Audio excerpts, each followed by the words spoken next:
see here is we're flying in the form.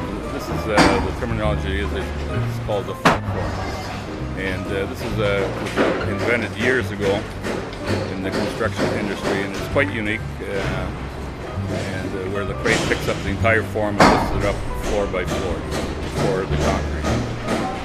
So where it becomes on this building, where it's going to be really noticeable at the same time is when we reach our typical floor on the high-rise area, which is the 6th floor in this building.